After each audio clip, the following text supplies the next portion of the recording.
Hello दोस्तों, मेरा नाम रोहित और स्वागत है आप सभी को अपने यूट्यूब चैनल बीसी सेंटर में। तो आज की इस वीडियो में बताने वाले हैं मोस्ट इंपॉर्टेंट क्वेश्चन। जी हाँ, ये मोस्ट इंपॉर्टेंट क्वेश्चन है कि कनिष्ठ की उपलब्धियों का वर्णन करें। ठीक है, आपके एग्जाम में पक्का पूछा जाएगा कि कनिष्ठ की उपलब्धियों का वर्णन करें। ठीक है, तो देखिए दोस्तों, इसका सबसे पहले देखेंगे कनिष्ठ का परिचय।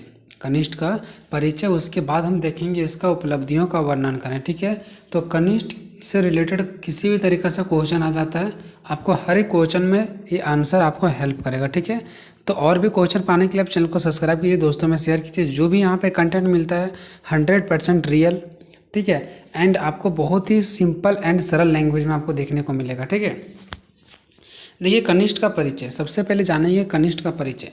तो कनिष्ठ जो है वो कुषाण वंश का सबसे महान राजा था। ठीक है, कुषाण वंश का सबसे महान राजा था।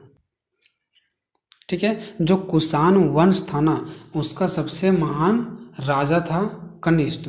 ठीक है, कनिष्ठ अपने पिता भीम कड़फिसेस के बाद कुषाण साम्राज्य की गद्दी पर बैठा। मतलब कनिष्ठ जो था वो कहाँ के राजा थे? तो कुषाण वंश के राजा थे। कहाँ के थे दोस्तों? कुषाण वंश के राजा थे। और ये किसके बाद? तो निश्चित से बात है कि जब इसके पिता का डेथ हुआ होगा, पिता जब मरे होंगे इसके, उसके बाद ही ये वहाँ का राजा बने होंगे। तो इनके पिता का नाम क्या था? भीम कड़फिसेस। ठीक है, जिनकी मृत्यु के बाद ही कुषाण साम्राज्य की गद्दी पर बैठे। ठीक है, कुषाण वंश पर कई महान राजाओं ने शासन किया। कुषाण जो वंश था इस पर कई महान राजाओं ने शासन किया, लेकिन कनिष्ठ को सबसे महान माना जाता है। ऐसा नहीं था कि कुषाण वंश पर सिर्फ कनिष्ठ ही अपना शासन किया, नहीं, इससे पहले भी बहुत सारे और इसके बाद भी बहुत सारे शासन आए। बहुत सारे ऐसे राजा आए जो यहाँ पे शासन किए, लेकिन इनके जैसा महान शासक कोई भी अभी तक बन नहीं पाए। ठीक है, ये सबसे महान माने जाते थे। वह एक शक्तिशाली और निडर नेता थे। वो कैसा नेता थे? शक्तिशाली एवं निडर नेता थे। उसके शासन काल में शांति और समृद्धि का बोलबाला था। यानी जब इनका शासन काल चल रहा था ना, तो उस टाइम पूरा शांति का माहौल बना हुआ था और समृद्धि हो रहा था, मतलब विकास भी हो रहा था। ठीक है, और इन्हें इतिहास के सबसे बड़ा सफल शासकों में से के रूप में याद किया जाता है। ठीक है, और यही कारण है कि इसको इतिहास का सबसे बड़ा सफल शासक में से गिना जाता है। कनिष्ठ के शासनकाल को अक्सर 170 से 150 ईसा पूर्व के आसपास माना जाता है। ठीक है, कि इन्होंने 170 से लेकर के 150 तक शासन किया है, अपना राजपाट चलाया है। हालांकि ये भी जो डेट दिया गया ना, वो बहुत सारे विद्वानों के बीच सटीक तिथियों पर बहस होती है, मतलब भेदभाव है। अभी भी इसका सटीक जानकारी नहीं मिला कि कब से कब तक इन्होंने शासन किए हैं। फिर भी एक इतिहासकारों के अकॉर्डिंग 170 से 150 माना जाता है। ठीक है, तो ये कनिष्ठ की परिचय था। बहुत ही सिंपल है दोस्तों, एक बार आपको समझने पढ़ने के बाद या तो फिर देखने के बाद निश्चित तौर पर समझ में आ जाएगा। अब हम लोग देखते हैं नेक्स्ट जो क्वेश्चन है वो कनिष्ठ की उपलब्धियाँ। कनिष्ठ की उपलब्धियाँ को देखेंगे। तो सबसे पहले लिखेंगे कनिष्ठ ने युद्ध, धर्म, कला, प्रशासन आदि के क्षेत्र में अनेक उपलब्धियां हासिल किए, जिनका वर्णन इस प्रकार है। उपलब्धियां मतलब क्या? इसका अच्छाई अगर एक तरह से बोले तो। ठीक है, तो कनिष्ठ ने युद्ध में जीता, धर्म को अपनाया, बौद्ध धर्म को अपनाया, कला मतलब वहाँ का जो मूर्तियाँ वगैरह बनता था, प्रशासन मतलब जो वहाँ पे राजपाट चलाते थे, सभी के क्षेत्र में इनके अंदर बहुत ज़्यादा क्वालिटी भरा हुआ था। हर चीज़ में ये महारत हासिल किए हुए थे। ठीक है, इसलिए इनका जो उपलब्धियां हैं ना वो निम्नलिखित, यानी कि बहुत सारे इसका उपलब्धियां हैं। तो देखते हैं एक करके। मगध का विजय, इन्होंने मगध पर अपना विजय पा लिया। ठीक है, मगध जो क्षेत्र था उसको अपना कब्जा में कर लिया। तो देखिए इस विजय का कोई ठोस प्रमाण नहीं मिला, अभी तक इसका कोई ठोस प्रमाण नहीं मिला कि सच में मगध पर विजय किए थे या नहीं किए थे। फिर भी बौद्ध परंपराओं के अनुसार कनिष्ठ ने मगध पर विजय प्राप्त की। फिर भी बौद्ध परंपराओं के अनुसार ऐसा माना जाता है कि कनिष्ठ ने मगध पर विजय प्राप्त किया था और मगध को अपने साथ लिया था, मगध के क्षेत्र को अपने में मिलाया था। ठीक है, मतलब मगध को जीत लिया था। ठीक है, ऐसे समझिए। इसी तथ्य से स्वीकार किया जा सकता है कि कनिष्ठ ने मगध पर विजय प्राप्त किया। ठीक है, इसी के अकॉर्डिंग हम ये कह सकते हैं कि जो मगध पर कनिष्ठ ने क्या किया? विजय प्राप्त किया। ये पहला हो गया, इसका पहला। तो बस आपको इतना याद रखना, मगध पर विजय। कनिष्ठ का जो पहला हमारा इसका उपलब्धि वो क्या है? मगध पर विजय। दूसरा क्या है? कश्मीर विजय, कश्मीर पर विजय। देखिए कश्मीर को बहुत बड़ा प्रशासन अपने पूर्वजों से मिला था। कश्मीर को एक बहुत बड़ा प्रशासन मतलब बहुत बड़ा क्षेत्र उसके पूर्वजों से, यानी उसके बाप दादा से मिला था।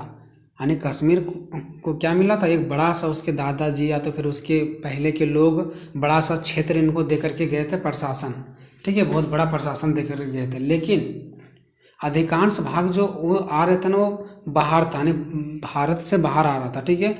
उसने शासन बनते ही भारत में अपना साम्राज्य बढ़ाया।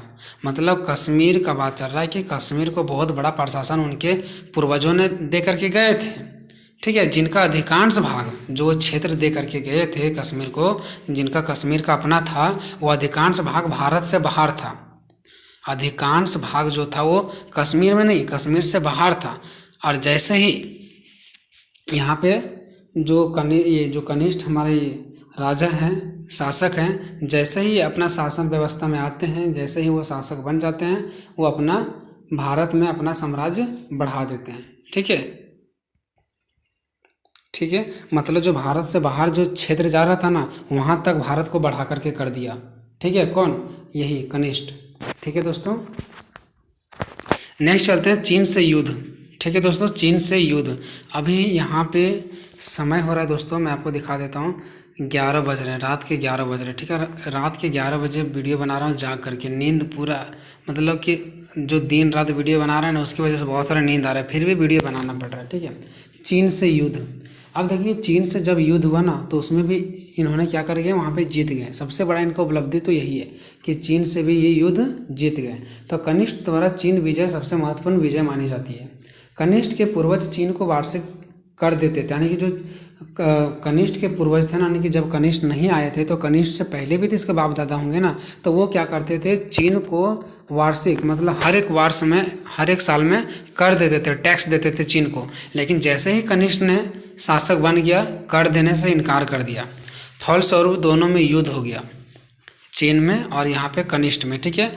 उसके बाद क्या हुआ, जो चीन के सेनापति थे वो कनिष्ठ को पराजित कर दिया, मतलब हरा दिया। और यह प्रसिद्ध सेनापति पान चाओ था। और उस टाइम चीन में जो सेनापति थे वो पान चाओ थे। तो पान चाओ ने क्या कर दिया, कनिष्ठ को हरा दिया। परंतु जैसे ही पान चाओ का मृत्यु होता है, खत्म होते हैं, उसके बाद कनिष्ठ ने इसको देख रहते हैं।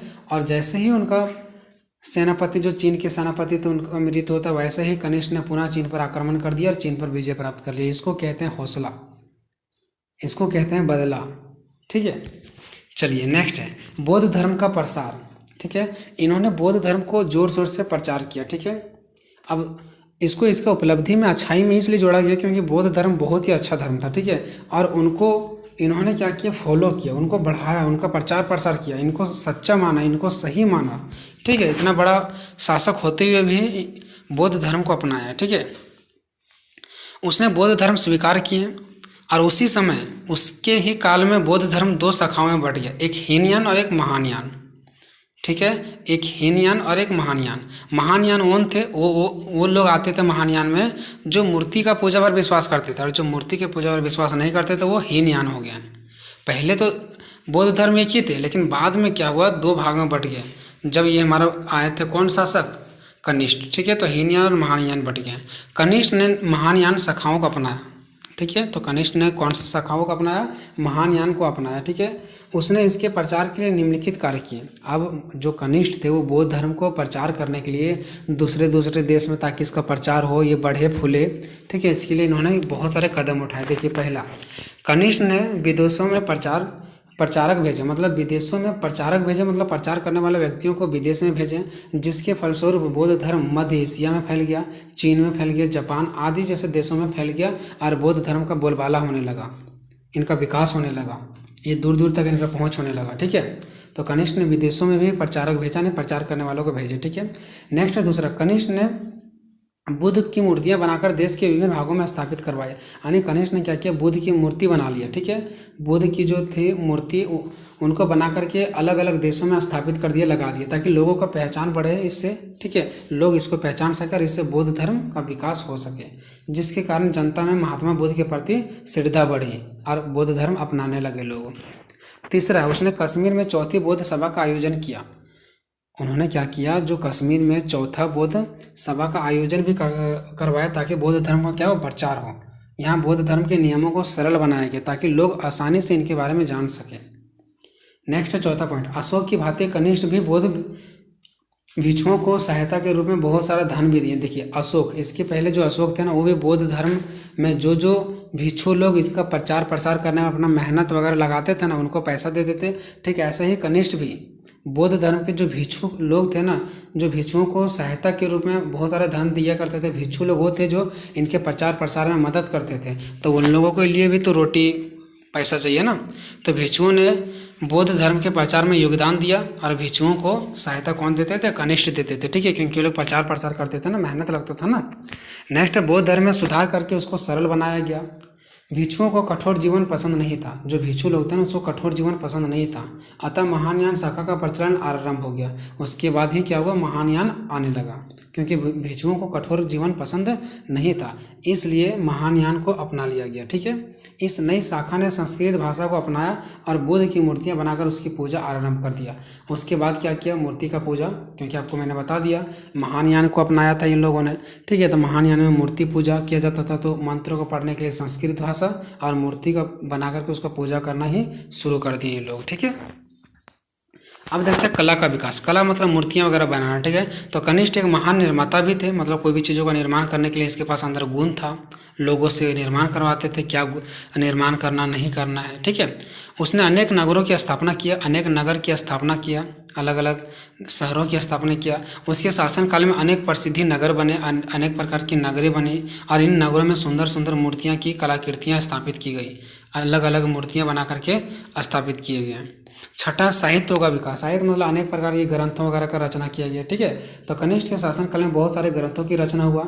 एक ग्रंथ में ऐसा भी लिखा गया कि भारत में कोई भी ऐसा बीमारी नहीं है जो भारत की जड़ी बूटियों से ठीक ना किया जाए, ऐसा भी ग्रंथों में लिखा जा रहा था। ठीक है, नेक्स्ट है व्यापार का विकास। ठीक है, यानी कि व्यापार का विकास, व्यापार मतलब वही व्यापार। ठीक है,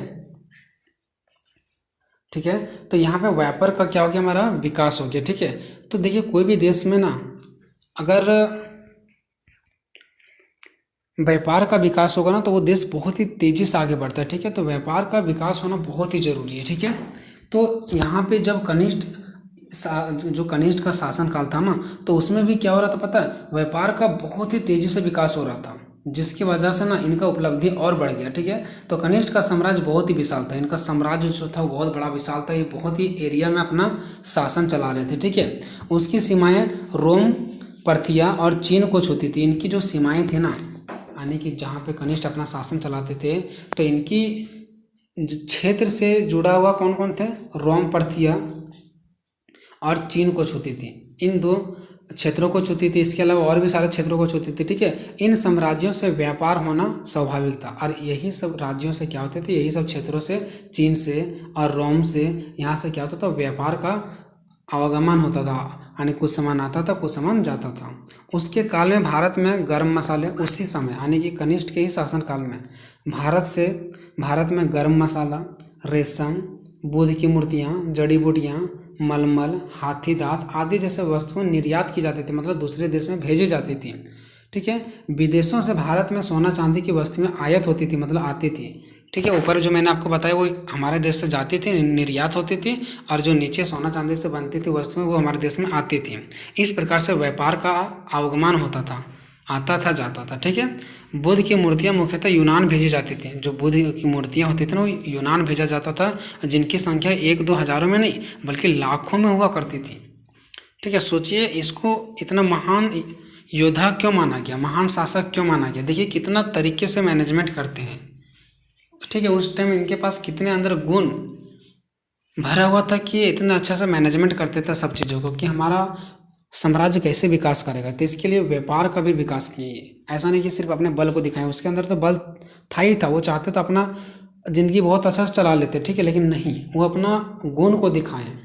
ठीक है, 8वां कुशल प्रशासक। वो एक कुशल प्रशासक भी थे। कनिष्ठ का शासन प्रबंधन भी उत्तम था, यानी वो हर एक चीज़ को शासन राजपाट अच्छा से चलाते थे। शासन की सारी शक्ति उसके हाथ में थी, शासन व्यवस्था की सारा शक्ति उसके हाथ में था। उसका साम्राज्य बहुत से प्रांतों में बटा हुआ था। उनका जो साम्राज्य इतना बड़ा साम्राज्य था ना वो अलग अलग प्रांतों में बटा हुआ था, छोटे छोटे प्रांतों में बटा हुआ था। ठीक है, अतः उसने साम्राज्य में शांति व्यवस्था की स्थापना किया और वो अपने साम्राज्य में पूरा का पूरा शांति व्यवस्था बनाए रखते थे। उसका व्यवहार कठोर तो था परंतु अन्यायपूर्ण नहीं था, मतलब गलत नहीं करते थे वो, भले वो कठोर थे। कभी भी उसके साम्राज्य में विद्रोह नहीं हुआ अभी तक कि उसके साम्राज्य के अंदर ही विद्रोह हो जाए, लड़ाई झगड़ा हो जाए, नहीं। उसका साम्राज्य सुख शांति से समृद्धि था, सुख शांति से भरा हुआ था। इस कारण व्यापार उन्नत हुआ। अब यही कारण है कि उसका व्यापार जो हुआ वो खुले तरीक़ा से उन्नत हुआ, व्यापार में विकसित हुआ और प्रजा समृद्धि थी। ठीक है, और उनकी प्रजा क्या थी, बिल्कुल समृद्धि थी। वो जो शासक थे बिल्कुल क्या थे, समृद्ध थे, उसके अंदर गुण भरा हुआ था। ठीक है, तो इस प्रकार यहाँ से दोस्तों ख़त्म हो गया ये क्वेश्चन। थोड़ा अगर हम अच्छे से नहीं समझा पाए होंगे तो क्षमा चाहते हैं दोस्तों, नींद भी आ रहा है फिर भी हम ज़बरदस्ती वीडियो बना रहे हैं। ठीक है, बट क्षमा चाहेंगे, बट कोई दिक्कत नहीं। जैसे ही दिन होगा थोड़ा सा सो लेते हैं, उसके बाद बहुत ही अच्छा तरीक़ा से फिर से वीडियो बनाएंगे दूसरा क्वेश्चन। ठीक है, जैसा भी आपको लगा, अच्छा से समझ में आया या नहीं आया, कॉमेंट में अपना राय जरूर दीजिएगा। इससे क्या होता है, सुधार करने में या तो फिर क्या कमी है वो हम लोगों को खुद से उसको हम सुधार करने का प्रयास करते हैं कि कहाँ पे हम लोगों को सुधार करना है, कहाँ पे नहीं करना। ठीक है दोस्तों, मिलेंगे नेक्स्ट वीडियो में, तब तक जय हिंद।